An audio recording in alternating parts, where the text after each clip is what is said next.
Pengertian abstrak. Abstrak merupakan ringkasan isi dari sebuah karya tulis ilmiah yang ditujukan guna membantu seorang pembaca agar mudah dan cepat untuk melihat tujuan dari penulisannya. Abstrak merupakan sebuah intisari ringkas mengenai isi karya tulis ilmiah.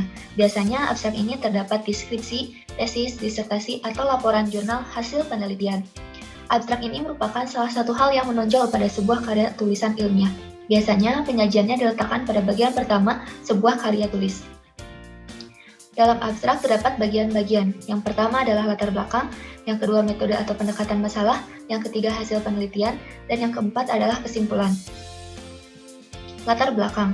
Dengan adanya latar belakang, peneliti akan mencari solusi untuk menyelesaikan permasalahan yang menjadi latar belakang penelitian yang dilakukan. Di dalam latar belakang ini biasanya dijabarkan apa saja yang menjadi permasalahan yang melatar belakangi penelitian ini. Metode atau pendekatan masalah. Menjabarkan secara ringkas dan padat jenis metode apa yang digunakan oleh peneliti dalam melakukan penelitiannya. Hasil penelitian. Menjabarkan hasil penelitian yang dilakukan menjadi kaidah yang harus dijabarkan terkait dengan penelitian yang dilakukan. Di sini dijabarkan apa saja hasil-hasil yang ditemui oleh peneliti dalam melakukan penelitiannya. Kesimpulan. Kesimpulan menjadi penutup di dalam kaidah cara membuat abstrak. Dengan melampirkan kesimpulan, akan dapat diketahui bahwasanya penelitian yang dilakukan apakah dapat menyelesaikan permasalahan atau tidak. Cara penyusunan abstrak. Di dalam penyusunan abstrak, ada beberapa hal yang harus diperhatikan. Yang pertama adalah jumlah kata. Biasanya digunakan sekitar 150 kata, tetapi ini tidak menjadi patokan, banyak juga peneliti yang membuat abstrak sekitar 100-150 kata. Yang kedua, jarak antar baris. Setelah diketahui berapa banyak katanya, kita juga harus memperhatikan jarak antar barisnya. Biasanya digunakan dengan spasi 1 atau single spacing, sehingga memuat hanya satu halaman. Yang ketiga, penulisan bahasa asing.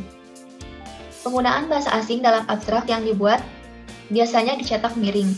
Selain penulisan bahasa asing, bahasa ilmiah juga biasanya dicetak miring. Yang keempat, jumlah paragraf. Dalam abstrak terdiri dari 3 paragraf. Paragraf pertama biasanya menjelaskan mengenai judul penelitian, rumusan masalah, latar belakang, dan tujuan penelitian.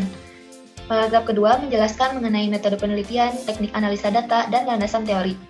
Paragraf ketiga menjelaskan mengenai hasil atau kesimpulan yang diperoleh dari penelitian yang dilakukan. Yang kelima adalah bahasa.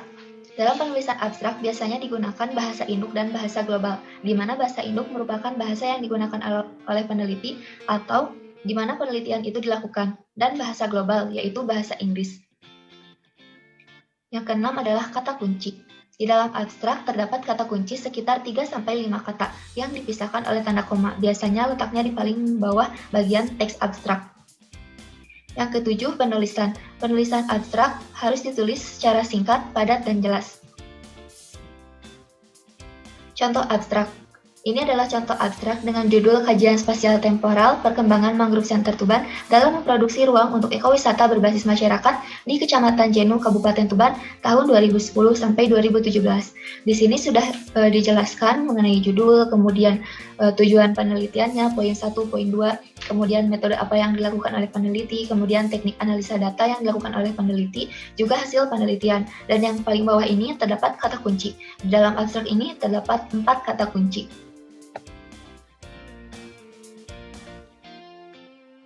Ini ada artikel ilmiah. Kenapa pengertian artikel ilmiah? Artikel ilmiah merupakan tulisan ilmiah, dapat berbentuk artikel ulasan maupun artikel penelitian dari laporan hasil penelitian yang ditulis kembali oleh para penulisnya untuk dipublikasikan dalam jurnal bereputasi. Terus ada ciri-ciri artikel ilmiah. Yang pertama, struktur sajiannya ketat. Biasanya terdiri dari bagian awal, pendahuluan, bagian inti atau pokok pembahasan, dan bagian penutup. Yang kedua, komponen dan substansi. Terus yang ketiga, penggunaan bahasa yang digunakan dalam karya ilmiah adalah bahasa baku. Terus ada sistematika artikel ilmiah, ada judul, abstrak atau ringkasan, pendahuluan, metode, hasil penelitian, diskusi, kesimpulan dan saran, ucapan terima kasih, dan daftar pustaka. Terus ada macam-macam artikel ilmiah. Yang pertama, artikel penelitian, dan yang kedua, artikel non-penelitian. Yang pertama, artikel penelitian diteliti oleh kita sendiri. Tapi yang kedua, artikel non-penelitian itu ambil dari buku atau jurnal-jurnal penelitian. Terus ada pelatihan membuat artikel. Yang pertama ada artikel ilmiah penelitian, ada judul, substansi, abstrak, pendahuluan, metode, hasil, pembahasan, simpulan, dan saran, daftar pusaka, lampiran jika ada. Artikel ilmiah dan penelitian, ada judul, nama penulis, abstrak dan kata kunci, pendahuluan, bagian inti, penutup, daftar dan lampiran bila ada. Ada judul, singkat, tepat, sesuai aturan penelitian, menggambarkan keseluruhan, dan yang terakhir cenderung bersifat indikatif daripada informatif. Terus ada abstrak. Yang pertama intisari karangan atau miniatur suatu naskah, yang kedua dibuat setelah karangan lengkap selesai, dan yang ketiga ringkas, lengkap, dan jelas. Ada bagian pendahuluan, fungsinya memperkenalkan topik artikel secara utuh dalam paragraf. Yang kedua terdiri dari beberapa paragraf. Yang ketiga mengandung komponen penting. Ada tujuan penelitian juga. Yang pertama merupakan persoalan pokok, dapat diletakkan pada alinea terakhir dari suatu pendahuluan. Dan terus yang terakhir harus tegas, tidak boleh ambigu. Tidak ada bahan dan metode. Yang pertama merupakan uraian ringkas, cara melakukan penelitian secara menyebutkan bahan dan alat yang digunakan agar penelitian dapat diulang secara tepat dan benar. Terus ada juga fungsi dan tujuannya. Fungsi dan tujuan, peneliti lain akan dapat mengulang peneliti tersebut secara tepat dan benar. Hasil, definisi perolehan suatu penelitian bagian sentral penting. Terus yang keduanya fungsinya diharapkan dapat menjawab masalah di pendahuluan. Dan pembahasan, bagian naskah yang menjelaskan makna temuan yang ditemukan dalam hasil. Yang kedua kumpulan argumen. Ada simpulan. Yang pertama turunan logis dan tahlil dari temuan. Yang kedua merupakan jawaban permasalahan penelitian. Yang ketiga dibuat berdasarkan fakta. Itu ada saran, mengatasi atau membantu menyelesaikan masalah berkaitan dengan hal-hal yang dibahas. Itu ada yang ketiga logis dan tidak mustahil. Yang terakhir ada ucapan terima kasih ditunjukkan kepada pembimbing, teknisi, pakar, penyandang dana, jawat yang membantu. Jurnal. Pengertian jurnal secara umum. Jurnal atau buku harian adalah formulir khusus yang digunakan dalam mencatat setiap aktivitas transaksi secara kronologis, sesuai urutan tanggal ke dalam jumlah yang harus didebet dan dikredit.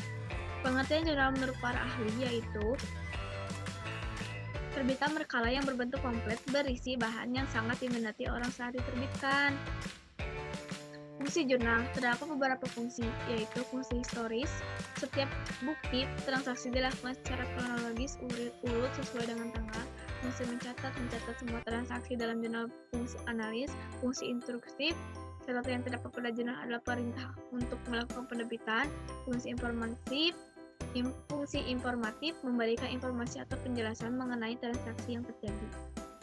Karakteristik jurnal ada beberapa.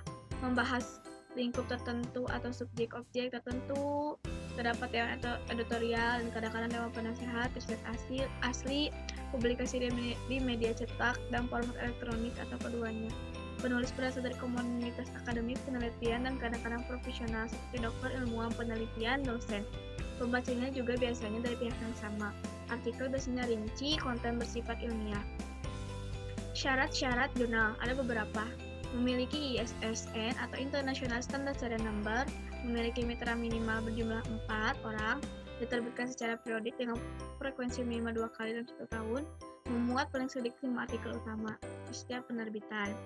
Jenis-jenis jurnal ada beberapa, yaitu jurnal nasional, yang kedua jurnal nasional terakreditasi, yang ketiga jurnal internasional, yang keempat jurnal internasional bereputasi.